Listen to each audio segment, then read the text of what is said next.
Well, hello everyone and welcome back to the Drive Guide, and today you join me as I head back to the manufacturer and return the 2019 RDX. But before I do that, I wanted to break down the all-new infotainment system in this RDX. Now, I mentioned in my review that I thought it was a good system. It may take some getting used to for quite a few people. For someone young like me, I felt like it was easy to learn, but not every 22-year-old out there is about to drop $57,000 on a brand new Acura. So let's break down this system. We have the 10.2-inch screen up here. It's not a touch screen at all. And then we have two rectangular shaped touchpads down here, and then three dedicated buttons up here. The larger rectangle controls the left-hand side of the display, and then the smaller rectangle controls the right-hand side. Let's start off with the right-hand side because it's pretty simplistic. You'll have the music playing here in one, and then if you swipe, you'll see your navigation, and then one more, you'll see your time. Now, every time that you switch in this menu, you get a lovely tambourine noise. At first, I thought it was really going to annoy me, but I've actually grown to really like it. Now, for everything that you see here, when you rest your finger on this space or trying to go up here, you're essentially going to click one or two things. So let's go and have a look at navigation. So if we hit navigation here, you'll see our location come up right now. Now, this navigation system is actually pretty good. It feels like a brand new system. The graphics are clean and sharp. You can see that the motion graphics are incredibly smooth. So if we just select a couple options here, let's first click on Explore to show you. Now, with this, it will kind of show you things in this highlighted box that it's showing.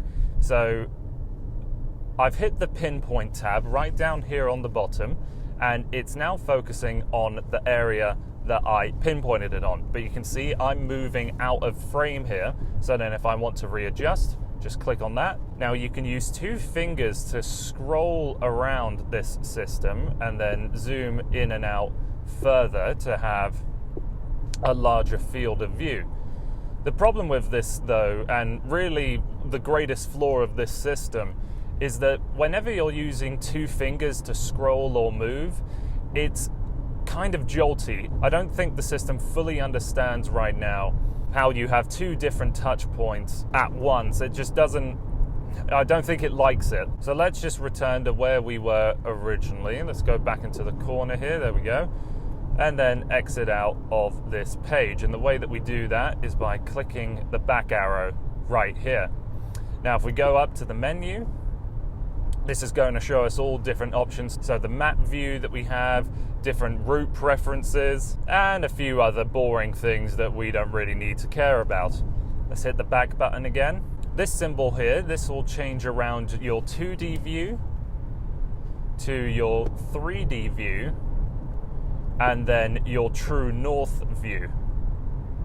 I've always just liked keeping it at this view. It works for me. With this one here, when we click here, we're going to change around things that we can see with the showing traffic and the points of interest and building landmarks. Nothing really interesting there. But let's go to find.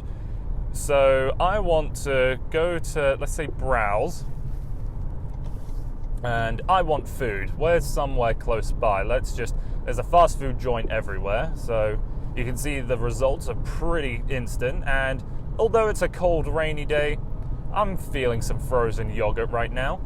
So you'll see where it is located, and then if I go to start route, it will show me how to go there. But I don't want to do that just for the sake of the navigation voice getting in the way. But you can see that you also have the option, the call, down here. Now we can't select it right now, so that must mean the building is closed. Let's exit out of that now. And then you can see you have so many different options when it comes to entertainment. You could go shopping, go to a bank. Now, if we go back to the main menu, I really wanted to point out how I get this system to work for me, because I know there's been a fair amount of mixed reactions with this system. And like I said earlier, if you're young and you are easily adaptable to new technologies, I think it will take you maybe an hour to learn the system. I didn't think in my first hour I was going to like it at all, but it eventually grew on me to the point now that it does make sense. The system isn't like Lexus's system where you feel your finger as a mouse. This one, wherever your finger is placed, is what option you're selecting. So the way to think of it is if you have your finger rested in the center and you want to aim for something. So let's aim for the settings down at the bottom left. So I don't have my finger on the system. I'm now resting it and I'm just dragging it over to that corner, and then I push down to select. Go and hit the home button. So now I'm just going to place my finger anywhere and I want navigation. So up in the corner I go and then I hit it. Like I said in my main review, if this is the kind of car that you're looking to buy, I seriously suggest you spend a good amount of time in the dealership showroom or on your test drive, just really getting to use it. If you don't like this system, it will corrupt everything else that you think about the car, because really the infotainment system is how you interact with the majority of the functions in this car. Give this system some time to learn and properly examine, and if you don't like it, fine. There's plenty of other systems out there that are far more user-friendly, far more intuitive initially. So that's really everything I have to say about this system. I'll repeat myself, give this system a try before you buy. This is going to really be the focus point of this new RDX for a lot of people.